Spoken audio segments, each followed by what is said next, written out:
Hello everyone. Um, Greetings from Palo Alto, from Silicon Valley. It is my real pleasure to talk to you, to welcome you to this unique and first of its kind conference for the connected world. Um, as you all know, obviously, the world around us is becoming pervasively and fundamentally connected. Shine Bay, my friend Professor Albayrak, showed me recently this summer some houses, both in Germany and in Turkey, that he has been working on, which are completely connected, which are absolutely digitally wired. And when you look at this, you see this is absolutely amazing. It's a sign of the way the world will be around us in the not too distant future. And when you think about this, about the connected world that we are emerging in, that we are entering, in many ways it is inevitable. It is certain, it is bound to happen. The reason for that, I believe, is that great technology always empowers people. It always finds its way towards endpoints. And it has been going on for a very long time. When we remember thousands of years ago, we used to have paper scrolls, long paper scrolls, and then somebody had the idea to fragment them, to cut them up into small papers. That's where we get the concept of papers. Now, of course, we have huge screens and the papers are not really necessary anymore. But we still have the concept of a page, ironically, inside our computer screens. So there is a clear sense that Nicholas Negroponte wrote about this in the mid-90s already, that atoms are turning into bits, that software is taking over, and more physical artifacts are becoming digital. We have seen in our own lifetimes that books have basically been disappearing and have disappeared into digital content, music, and all kinds of devices that used to be there have become digital, and things become smaller and smaller as computing technology evolves.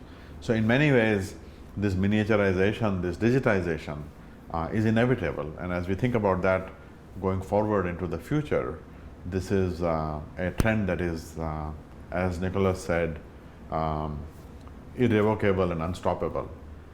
And when we think about that, already if you just look at the last few years, we have been dealing with the mobile world as the post-PC time, and the number of mobile devices and smartphones is still increasing around the world, and we are not yet that good at dealing with the heterogeneity that is created by mobile devices, with the issues that are created by the massive number of mobile devices around us, the issues of interoperability and standards and so forth. And when we think about the post-mobile world of connected devices, of sensors, of thousands of things connected into things around us, where our own bodies will be fundamentally connected into the digital fabric of our lives, a lot of tremendous opportunities for disruption, for value creation are in front of us. And yet at the same time, they create lots of open issues, lots of challenges, lots of fundamental things that we have to grapple with, that we have to deal with. Issues like, obviously, interoperability. When we have hundreds of billions, potentially trillions of sensors and connected things around us, figuring out ways to make sense of what is going on, to even have these be interoperable with each other, is not going to be easy. Looking for ways that these devices maintain their integrity and interoperability across formats, across vendors, across standards, and how they come together so that useful applications, useful sense making can be made on top of that. This is a very fundamental open question. As we think about the world of managing information, information processing, the ability to analyze the data that all the connected devices, all the connected artifacts around us create, making sense of that information, and being able to use that to make better decisions rapidly within the windows of opportunity, that is going to be something quite extraordinary. And this is something that we at SAP are very interested in and are working heavily on. For example, with McLaren and companies like this, or with airline companies, or companies working on equipment like tractors at John Deere, or airline engines from many major airlines of the world, of being able to do predictive maintenance on those, and being able to analyze massive streams of data that come from devices, and analyze them rapidly within the windows of opportunity that we have for a decision maker, whether it is a person or even a system, to act within the window of opportunity. This is still a very large open issue. Or even more importantly than that, the intelligence, the semantics, the ability to create intelligent behavior out of networks of massive amounts of connected things, of being able to ascribe intelligent qualities to things, and being able to carry out intelligent operations on these. These are some of the very fundamental issues that are ahead of us. But when we think about the opportunity, that is even bigger, that is even more massive than the issues that we see. And the opportunities are what really excites us, it's really what excites me about the connected world that we emerge in, all the way from reshaping industries, from oil and gas, from manufacturing, in public services, in all kinds of industries, especially in healthcare.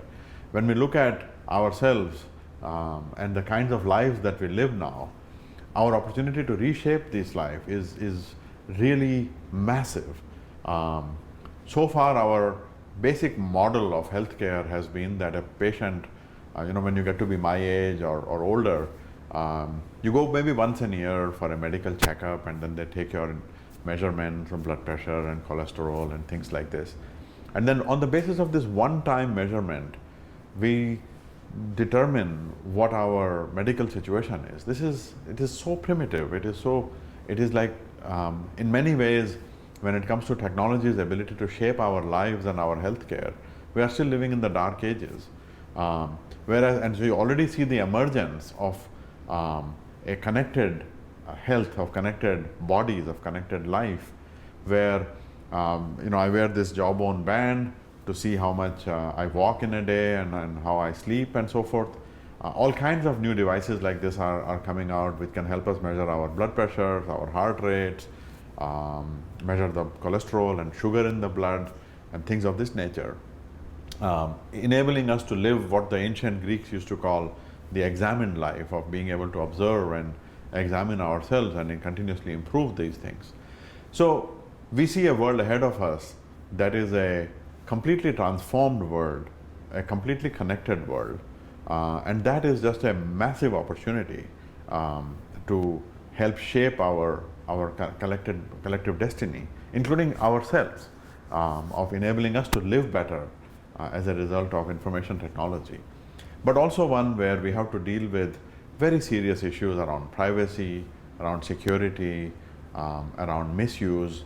And that is why a conference like this, an event like this, is so important, so that multiple perspectives, multiple points of view on this subject can come together from academia, from the government, from public services, from the industry, from all walks of life, from all kinds of business aspects, can come together and share the best practices, share experiences, share concerns, so that we can form a great perspective, a great collective synthesis of all these ideas, as we help establish the direction ahead for the connected world.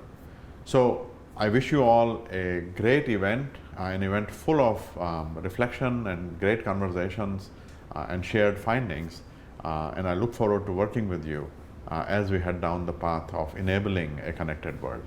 Thank you very much.